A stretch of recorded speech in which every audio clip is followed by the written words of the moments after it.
Government college of applied human science কলেজে আমি দাঁড়িয়ে রয়েছি, যেটা গার্হস্থ্য অর্থনীতি বা হোম ইকোনমিক্স কলেজ নামে বেশি পরিচিত।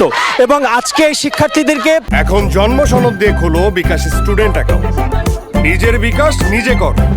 5টি বিষয়ে তাদের মাস্টার্স পরীক্ষার হলে বসার কথা ছিল, এবং আমি আপনার সঙ্গে সংযুক্ত হওয়ার আগে তাদের আমি আসলে যে আসন বিন্যাস সেটাও দেখে আসলাম। কিন্তু এই শিক্ষার্থীরা বলছে যে আসলে যেখানে বিশাল একটি অংশ কোটা বিরোধী আন্দোলনে জড়িয়ে পড়েছে, এমন অবস্থায় তাদের ন্যায্য দাবি পূরণ না হওয়ার আগ পর্যন্ত তারা কোনোভাবেই পরীক্ষার কেন্দ্রে বসবে না। এবং শিক্ষার্থীরা যেটি বলছেন, তারা নানা স্লোগান দিয়েছেন, যেমন কোটা প্রথা নিপাত যাক, মেধাবীরা মুক্তি পাক, বয়কট এক্সাম, বয়কট ক্লাস। তারা বলছে যে আমার ভাইয়ের রক্ত কেন, প্রশাসনের কাছে জবাব চাইতে এসেছেন। এবং এইটা কিন্তু আসলে বিশাল একটি আন্দোলনে পরিণত হয়েছে। ওইদিকে যদি আমরা বলি, ইডেন কলেজ এবং এই গার্হস্থ্য অর্থনীতি কলেজের মাঝখানে যে রাস্তাটি, তার বাইরেও প্রচুর শিক্ষার্থী রয়েছে। এবং আমরা একটু ভেতরে যদি আপনাদেরকে দেখানোর চেষ্টা করি, ভেতরেও শিক্ষার্থীরা আসলে আন্দোলন করছেন এবং তারা বলছেন যে কোনোভাবেই আসলে এই দাবি যদি মানা না হয় তাহলে তারা তাদের আন্দোলন সংগ্রাম যেটি রয়েছে তারা চালিয়ে যাবেন। এবং এই শিক্ষার্থীরা বলছেন যে তাদের এই আন্দোলনটি আসলে কোনো সরকারের বিরুদ্ধে নয়, তাদের এই আন্দোলনটি কোনো রাষ্ট্রের বিরুদ্ধে নয়।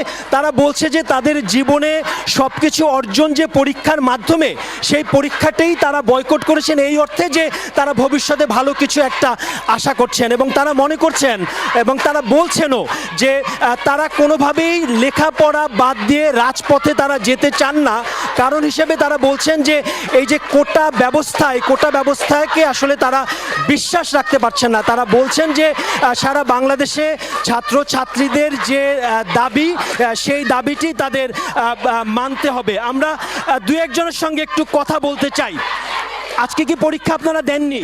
জি না, আমরা দেইনি। কারণ আমরা সবাই কোঠার বিরুদ্ধে আন্দোলন করছি, আর এই অবস্থা আমরা পরীক্ষা দিতে পারবো না। সামনের পরীক্ষা একটা পরিস্থিতি বিবেচনায় সিদ্ধান্ত নেওয়া হবে। আচ্ছা, আমরা আর কয়েকজন শিক্ষার্থীর সঙ্গে বলছি। আপু, কতক্ষণ চালাবেন এই আন্দোলন? আমরা ইনশাআল্লাহ 2টা-3টা পর্যন্ত থাকবো এখানে, তারপর আমরা ঢাকা ভার্সিটির প্রাঙ্গণে চলে যাব। অনেক ধন্যবাদ। শিক্ষার্থীরা বলছেন যে এখান থেকে তারা ঢাকা বিশ্ববিদ্যালয়ে যে কোটা বিরোধী আন্দোলন রয়েছে সেখানে তারা চলে যাবেন।